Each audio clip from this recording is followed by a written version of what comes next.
Assalamu alaikum. Walaikum assalam. Good morning everyone, respected principal, teachers, parents and all my dear friends. My name is Umar, I am in standard 4th. Today we are here to celebrate Republic Day. Every year on 26 January we honor this special day because it is the day when the Constitution is the of India came into force 1950.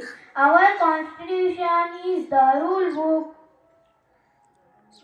of our country. It gives us right, our freedom, and equality and justice, and also teaches us our duties. On this day, we remember our great leader who worked hard for our freedom and independence. Let us promise to always be good citizens and do our best for our nation. मैं मर जाऊं तो मेरी पहचान अलग लिख देना, मैं मर जाऊं तो मेरी पहचान अलग लिख देना, लहू से मेरी पेशानी पर हिंदुस्तान लिख देना।